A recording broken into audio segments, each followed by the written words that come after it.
Bapak Ibu, hari ini saya ingin ringkas saja Bapak Ibu karena waktu pun sudah tidak banyak berkenaan dengan zakat ini Bapak Ibu. Nah, kemarin kita sudah bicara tentang syahadat, sholat, puasa, dan malam hari ini zakat. Dan zakat ini pun mesti dia wajib dikaji dengan jalan syariat juga dengan jalan hakikat. Kenapa mesti yang dikaji dengan jalan syariat dan hakikat? Karena kalau yang hakikat ini tidak dibuat, maka yang syariat saya dibuat, kita tak sempurna ibadah kita tersebut. Termasuk juga zakat ini. Zakat ini Bapak Ibu artinya berkah bisa, atau misalnya bertambahnya kebaikan bisa. Arti zakat ini Bapak Ibu, kalau disebut zakat, dia bisa berarti berkah, bisa berarti bertambah kebaikan, bisa juga berarti mensucikan zakat tersebut. Tapi dia mesti harus dipahami melalui dua jalan.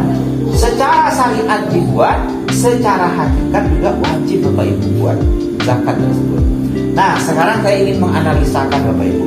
Selama ini kita sudah berzakat, misalnya zakat fitrah atau zakat mal. Zakat fitrah itu misalnya keluarkan misalnya beras 2,5 kilo setiap datang bulan Ramadan. Karena zakat fitrah ini dia disebut sebagai zakat fardu. Kenapa disebut zakat fardu? Karena zakat itu wajib untuk siapa saja meskipun dia terlahir 1 hari sebelum khutbah Idul Fitri. Jadi hari ini dia lahir, besok khutbah Idul Fitri, maka dia wajib mengeluarkan zakat. Kenapa? Karena zakatnya zakat fardu. Zakat fardu itu disebut juga sebagai zakat rubuh atau zakat untuk mensucikan makanan. Anak bayi itu makan tidak makan. Anak bayi itu dalam perut ibunya itu memakan dari makanan yang dimakan oleh ibunya. Dan dia sudah makan di dalam, maka itu dia mesti harus disucikan makanannya tersebut melalui zakat rubuh atau zakat fardu tersebut atau zakat fitrah tersebut untuk mensucikan makanan anak tersebut. Atau juga zakat mal, Bapak Ibu punya kebun atau misalnya punya perusahaan, wajib ada zakat malnya tersebut. Tapi yang zakat mal ini Bapak Ibu, yang syariat ini, dia zakat itu dua saja. Ada zakat fitrah, ada zakat mal. Zakat fitrah ini mengeluarkan zakat makanan pokok kita. Jadi 2,5 kg beras kita keluarkan ketika datang bulan Ramadan tersebut. Kalau zakat mal ini banyak campuran Bapak Ibu. Ada nanti zakat emas dan perak, hasil perniagaan, hasil pertanian, sudah itu nanti barang temuan, harta karun, itu nanti masuknya di harta mal tersebut. Dan untuk menghitungnya, Bapak Ibu menghitungnya sekarang mudah. Silakan nanti buka basnas.com atau misalnya nanti buka misalnya zakatindonesia.com, dia sudah sebutkan semuanya. Kalau misalnya kita punya perusahaan penghasilan 40 juta, maka zakatnya nanti segini. Kalau kita misalnya punya panen padi misalnya lebih dari 565 kg, maka zakatnya 10%. Kalau misalnya dia perairannya itu menggunakan air hujan.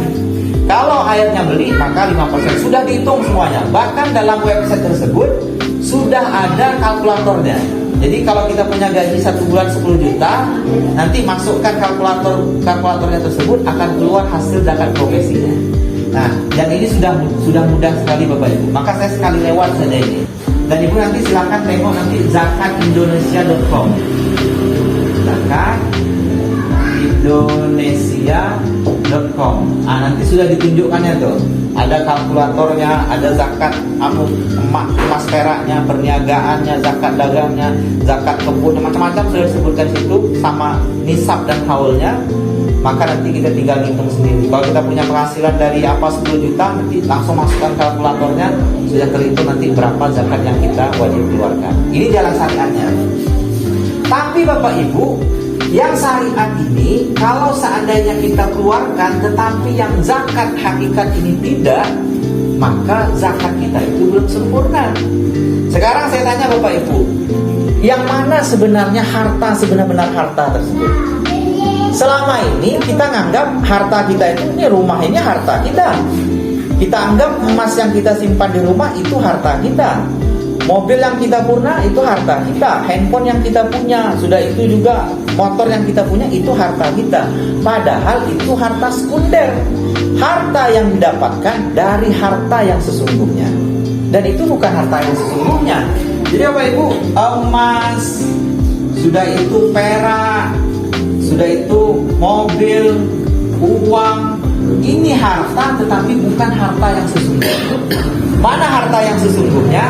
Harta yang sesungguhnya itu adalah diri jasad kita ini Bapak Ibu. Ini harta yang sebenarnya tuh.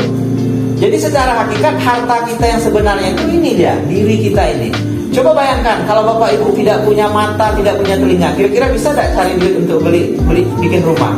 Tak bisa. Kalau Bapak Ibu tidak punya kaki, tidak punya tangan, kira-kira bisa tidak membangun rumah?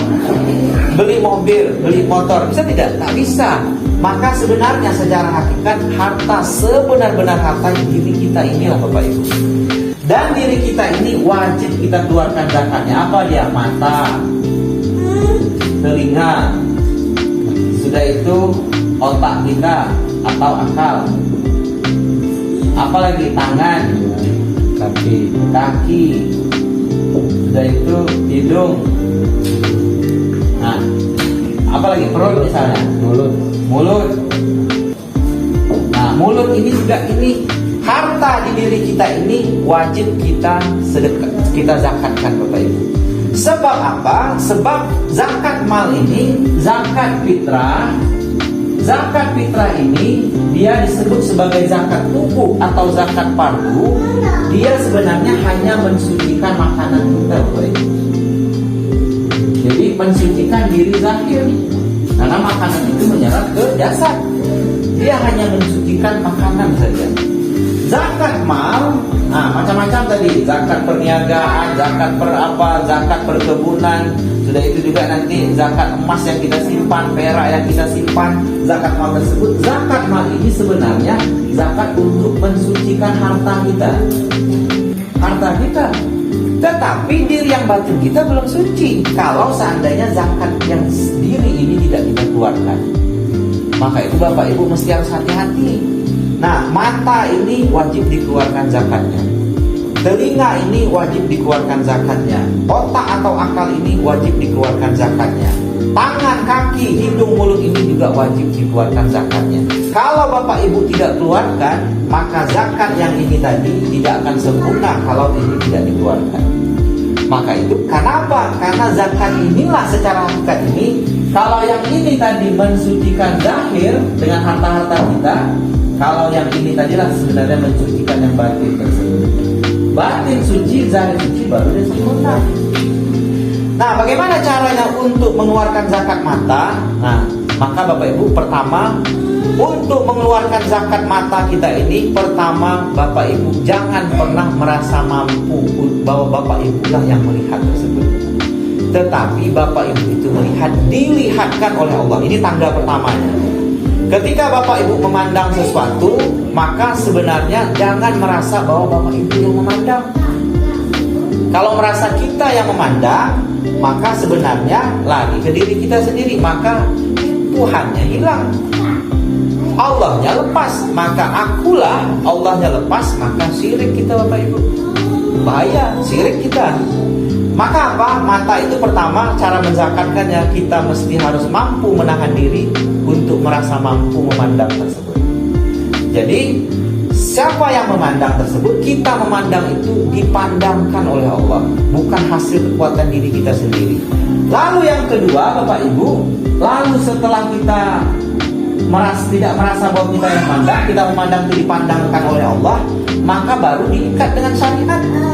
Diikat dengan syariat tersebut, Bapak Ibu memandang sesuatu itu dengan kacamata hakikat lagi.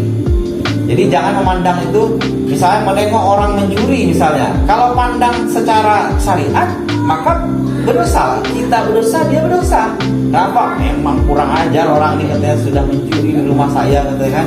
Maka saat itu dia memang sudah berdosa, kita pun berdosa. Kenapa? Karena kita sudah berburuk sangka, walaupun betul dia salah. Maka kita mesti pandang dengan kacamata hakikat. Apa dia? Ya Allah, ini bukan rezekiku, ini mungkin ya Allah tapi sebenarnya engkau juga yang mau begini. Tapi aku tak tahu ya Allah, apa sebenarnya hikmah engkau hilangkan hartaku ini. Jangan-jangan Allah mau kita itu hilangkan harta tersebut, Allah ingin ganti yang lebih besar, atau Allah ingin mensucikan diri kita ini sesuci-sucinya. Tidak tertutup kemungkinan. Maka itu mata ini mesti harus dikeluarkan zakatnya. Kalau memandang misalnya sesuatu yang tidak baik, mesti pandang dengan kacamata hakikat tersebut. Sehingga yang buruk dipandang dengan kacamata yang baik, maka yang terlihat itu baik. Tapi yang baik dipandang dengan kacamata yang buruk, maka buruk jadinya. Maka mesti memandangnya itu dengan memandang yang dengan kacamata hakikat tersebut. Nah, bagaimana cara mengeluarkan, misalnya Bapak Ibu membaca buku, lalu baca buku, pandang buku tersebut, baca, lalu ajarkan kepada anak, itu juga salah satu mengeluarkan zakat mata tersebut. Dan itulah sebenarnya yang mensucikan diri kita tersebut. Jadi Bapak Ibu baca buku atau baca Al-Quran, pahami, oh ini maksudnya. Lalu panggil anak kita, nak, Bapak tadi baca Quran, nak, baca tafsirnya, oh rupanya ayat ini maksudnya ini, nak. Jelaskan dengan anak, maka saat itu Bapak sebenarnya sedang mengeluarkan zakat mata tersebut. Dia mengeluarkan zakat mata tersebut. Begitu juga telinga. Telinga kita juga sama. Jangan merasa bahwa kita yang mendengar, tapi kita bisa mendengar ini didengarkan oleh Allah. Jadi jangan ada kita ini Bapak Ibu. Jadi hayat kita, hidup kita ini kita matikan, maka yang muncul itu adalah hayatnya Allah tersebut. Jadi hidupnya diri kita ini kita matikan, maka muncullah hidupnya Allah tersebut. Sehingga apa? Sehingga kita bergantung seutuh-utuhnya dengan sifat hayatnya Allah tersebut. Ini orang yang selamat Bapak Ibu. Ini yang akan menyelamatkan kita. Tapi kalau merasa masih kita lah, akulah yang hidup, akulah yang memandang, akulah yang mendengar, maka saat itu sebenarnya kita sudah syirik. Syirik ini dosa yang tidak diampuni Bapak Ibu. Bapak Ibu misalnya sudah berbuat kebaikan, misalnya Bapak Ibu sudah tidak syirik 99%, tapi syiriknya masih ada 1%. 90% sudah oke, tapi masih ada syirik 1%, maka masih jatuh hukum syirik. Yang betul-betul tidak syirik itu 100% bulan yakin percaya bahwa kita ini tak ada yang ada untuk Allah saja, maka barulah kita itu sebenarnya tidak syirik. Apalagi kalau 50% yakin, 50% misalnya tidak, maka lebih parah lagi. Sedangkan 99% kita tidak syirik, 1% ini masih memendam syirik, masih terhitung syirik dalam hadis Nabi tersebut, masih neraka tempat kita. Yang ini bahayanya. Maka itu syirik itu dibagi jadi 3. Ada syirik jali. Syirik jali itu syirik nyata, menyembah pohon, sudah itu percaya pada keris ini, katanya ini keris ini punya kekuatan, kata dia, kalau aku bawa katanya orang semua tunduk dengan aku, kata dia. Padahal keris itu tidak punya kekuatan, Allah yang punya kekuatan. Kalau percaya pada keris tersebut, maka habislah kita. Termasuk juga Bapak Ibu hati-hati kalau bawa ATM. Kalau misalnya bawa ATM pergi keluar kota, kalau tak ada ATM nih, pening kepala saya, kata dia. Berarti bergantung pada ATM, tidak bergantung kepada Allah. Hati-hati Bapak Ibu. Termasuk makan. Kalau makan ini, kata dia, enak makanan ini, kata, kenyang aku dibuatnya. Padahal yang mengenyangkan itu bukan makanan. Yang mengenyangkan itu Allah sebenarnya. Kalau Allah mau makan 10 piring pun kita tak akan kenyang. Kalau Allah mau dibuatnya kita lapar, 10 piring kita makan, kita minum air 1 lautan, itu tak akan menghilangkan haus kita. Kenapa makan 1 itu bisa kenyang? Karena Allah berikan berkah sehingga kita bisa kenyang. Bukan makanan, tapi Allah. Jadi itulah yang mesti harus kita latih sehingga syirik itu betul-betul lepas dari diri kita. Nah, syirik jali itu syirik yang nyata, nyembah pohon. Nanti misalnya di lautan merasa ada kekuatan ngasih makan jin, ambil sesajian letak di laut, merasa kalau tidak dikasih ini maka jinnya nanti misalnya datang ke rumah kita menuntut, maka itu syirik jali, syirik yang nyata. Lalu naik tingkat nanti ada namanya syirik khafi, syirik yang samar-samar, tersembunyi. Bapak Ibu takut tidak dapat jodoh, anaknya takut tidak dapat jodoh, syirik khafi, syirik yang tersembunyi, syirik samar-samar. Adik-adik misalnya yang kuliah takut tak selesai kuliahnya, ya Allah aku takut nih kalau tak jangan segera kita bisa sarjana, syirik. Karena apa? Karena masih bergantung dengan benda tersebut, benda selain Allah.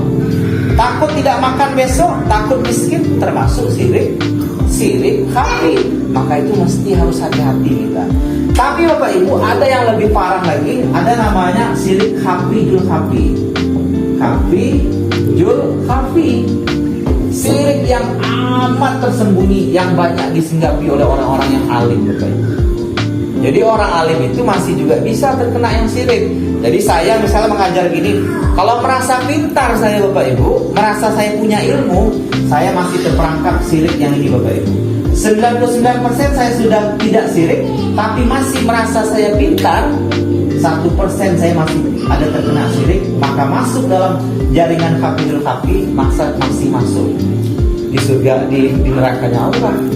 Kenapa? Karena dosa sirik inilah dosa yang tidak diampuni oleh Allah. Maka mesti harus hati-hati Bapak Ibu. Bapak Ibu sholat, Allahu Akbar, merasa bahwa kita lah yang sholat, masuk di sirik khafijul khafi.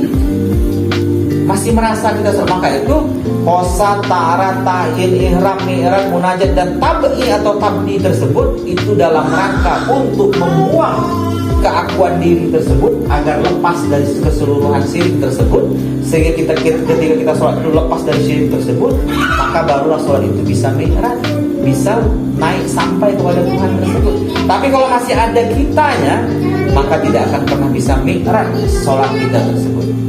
Maka itu Bapak Ibu, dalam kajian zakat ini, zakat fitrah dan zakat mal yang kita keluarkan selama ini sebenarnya belum lagi mensucikan diri batin kita. Zakat fitrah itu mensucikan makanan kita. Zakat mal tersebut mensucikan harta kita. Baru bisa itu ketika zakat secara hakikat itu diri kita ini mesti wajib kita zakatkan juga, maka barulah zahir batin kita suci. Mata kita ini kita zakatkan, telinga kita ini kita zakatkan, akal pikiran ini wajib kita zakatkan. Bagaimana caranya? Berhenti berpikiran kotor. Jadi kalau ada pikiran kotor, misalnya maksudnya ada orang mencuri rumah kita dan berpikiran kotor kita, orang ini memang masuk neraka nih, pikiran kotor kita, maka kita sebenarnya tidak mensucikan akal kita, maka tidak mengeluarkan zakat secara hakikat. Maka buang. Karena kita dapat duit itu pun sebenarnya Allah juga yang ngasih, bukan punya kita. Kalau lepas, maka saat itu jangan merasa. Misalnya contoh gini Bapak Ibu, saya kalau di kampus sering sebutkan, saya ambil handphone mahasiswa saya itu. Saya tanya, siapa yang handphonenya 10 juta ke atas? Saya bilang, tak ada. Yang 5 juta ke atas ada yang nunjuk tangan. Saya ambil handphonenya. Kalau handphone ini saya kasih sedekahkan ke kawan sebelah, sakit tidak hatinya? Pak, gak mau Pak, sakit hati. Kenapa sakit? Karena dia masih merasa memiliki.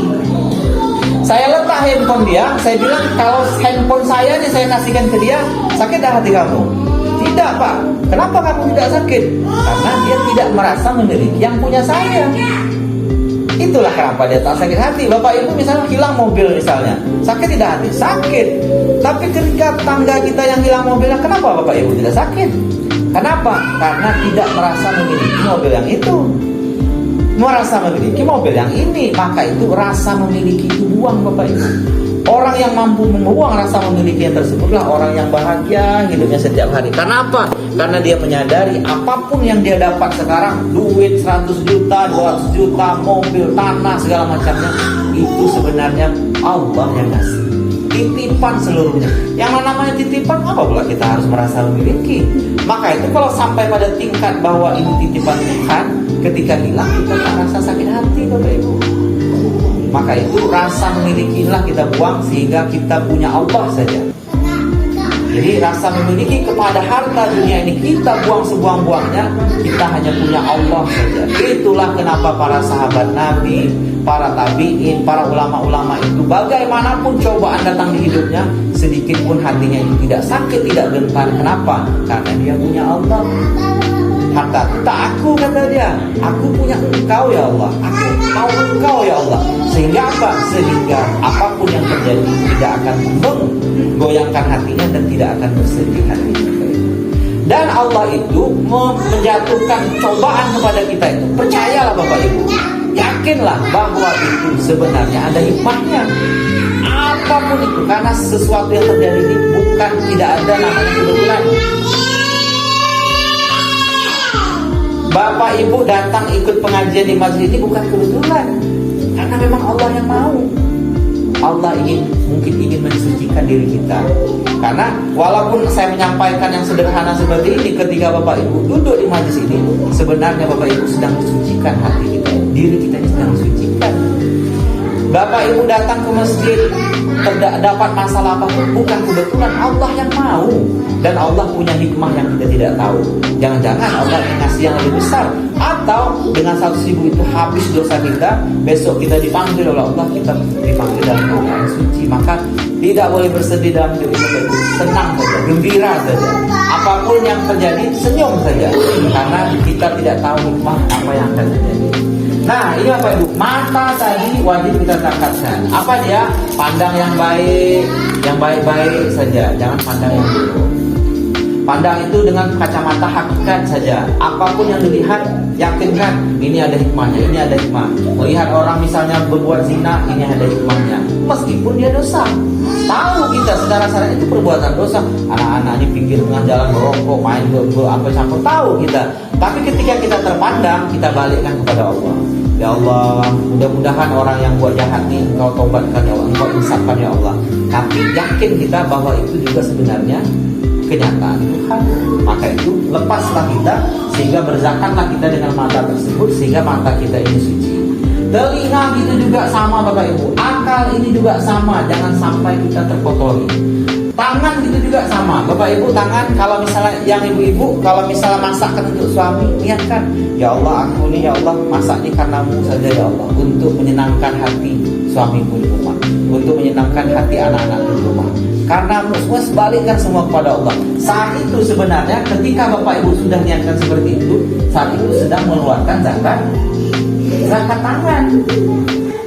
Kaki juga sama Bapak Ibu pergi ke masjid itu niatkan, ya Allah aku ingin bertemu denganmu ya Allah, aku ingin dekat denganmu ya Allah. Bukan cari pahala, bukan ingin melihat anak Pak RT segala macam yang datang ke masjid, itu ikhlas karenamu saja. Saat itu sebenarnya Bapak Ibu sedang mengeluarkan zakat kaki.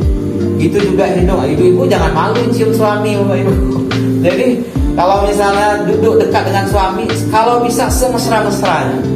Kalau bisa datang suami itu Bapak Ibu peluk cium dia. Kenapa? Karena Bapak Ibu sedang mengeluarkan zakat. Mohon maaf ya, zakat hidungnya. Jangan malu, karena itu adalah hak dia. Hak ibu untuk disayang suami, hak suami untuk disayang istri.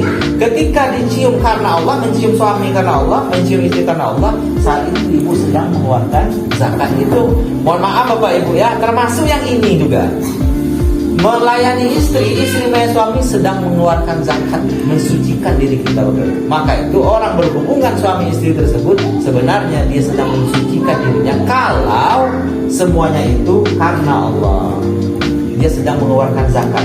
Termasuk mulut. Kalau mulut ini Bapak Ibu cakaplah dengan cakap yang baik saja, karena itu sedang mengeluarkan zakatnya.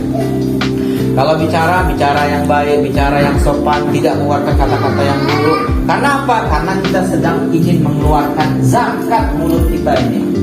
Kadang-kadang kita kalau udah dapat keras sedikit, memang mati, kurang ajar, babi, anjing, keluarlah mulut kita. Saat itu kita mengotori ini, kita tak mengeluarkan zakat mulut kita ini, lidah kita ini. Maka tahan Bapak Ibu, tahan setahan-tahannya, lalu ucapkan dengan yang baik, astagfirullah, astagfirullah, astagfirullah. Saat itu Bapak Ibu sedang mengeluarkan zakat hakikat tersebut. Ketika yang ini sudah mampu dikeluarkan ke jalan yang benar, maka sucilah diri kita ini secara batin dan zahir. Zakat fitrah Bapak Ibu sudah keluarkan setiap tahun. Zakat mal, apalagi kalau PNS itu sudah dipotong oleh negara untuk zakat profesinya. Kalau kita punya harta lebih dari emas, kita keluarkan, sudah kita keluarkan. Sebab zakat fitrah ini mensucikan makanan yang kita makan. Zakat mal itu mensucikan harta. Tapi yang diri batin kita belum suci. Kalau seandainya diri kita ini tidak dizakatkan, maka itu zakatkanlah diri kita ini juga. Zakat fitrah, zakat mal kita keluarkan, tetapi diri kita ini wajib kita zakatkan juga Bapak Ibu. Mata kita zakatkan, telinga, otak, tangan, kaki, hidung dan mulut kita. Bapak Ibu misalnya sedang pakai mobil atau pakai motor, lewat di tengah jalan, lihat kucing di sebelah jatuh ke got. Saat itu mata ibu yang sudah terlihat itu wajib dikeluarkan zakatnya. Apa dia? Berhenti dulu mobil, berhenti dulu motor, angkat dulu kucing tersebut, bersihkan, baru Bapak Ibu pergi. Kalau Bapak Ibu tinggalkan sementara mata sudah melihat, maka saat itu Bapak Ibu sebenarnya memenuhi mata, tidak dikeluarkan zakatnya. Berhenti dulu karena sudah terlihat di mata kita. Terkecuali Bapak Ibu tidak melihat, itu tidak bukan soal. Ketika terlihat wajib dikeluarkan zakatnya. Apa dia? Ambil kucing tersebut, bersihkan, letakkan di tempat yang mulia. Saat itu Bapak Ibu mengeluarkan zakat mata, zakat tangan, dan zakat kaki. Apakan lagi ada manusia yang telanggar di pinggir jalan. Telanggar dia, berhenti. Kalau kita sempat berhenti, orang tak ada, berhenti, kita bantu dia. Kenapa? Karena kita ingin mensucikan mata, telinga, tangan, kaki kita ini, sehingga diri zahir batin kita ini suci. Maka saat itu sucilah diri kita tersebut. Jadi zakat ini secara syariat wajib kita keluarkan, tetapi secara hakikat tidak boleh terlupa bahwa diri kita ini wajib kita zakatkan. Karena diri kita inilah yang sebenarnya lebih dulu. Karena harta yang sebenar harta itu ini Bapak Ibu. Di rumah mobil ada misalnya, motor ada, emas ada. Itu harta yang didapat dari ini. Coba kalau tak punya tangan, tak punya kaki, macam mana Bapak Ibu bisa beli mobil, bisa beli emas? Karena tak bisa bekerja kalau tidak ada ini. Berarti harta sebenar-benar harta itu diri kita inilah Bapak Ibu. Yang harta sebenarnya inilah yang lebih dulu wajib kita zakatkan, baru nanti yang ini. Jadi kedua-duanya wajib dikeluarkan, baru bisa mensucikan zahir batin tersebut. Baik Bapak Ibu, karena memang waktunya sudah jam 10. Karena Isya memang sekarang cepat agak lambat ya, jam 8 lewat, jam 8 kurang sudah azan ya. Maka kita pun baca ratib sebelum jam 9 baru mulai. Sebenarnya penjabarannya banyak deh Bapak Ibu, tapi karena kita waktunya tidak terlalu banyak, jadi seringkas-ringkasnya Bapak Ibu. Baik, mungkin itu berkenaan dengan zakat kita pada kesempatan malam hari ini. Mudah-mudahan Bapak Ibu dengan kita rajin baca Ratibul Hadat, sudah itu duduk di majelis pengajian ini, maka mudah-mudahan kita semua ini dimatikan oleh Allah dalam keadaan iman yang sempurna. Amin ya rabbal alamin. Assalamualaikum warahmatullahi wabarakatuh.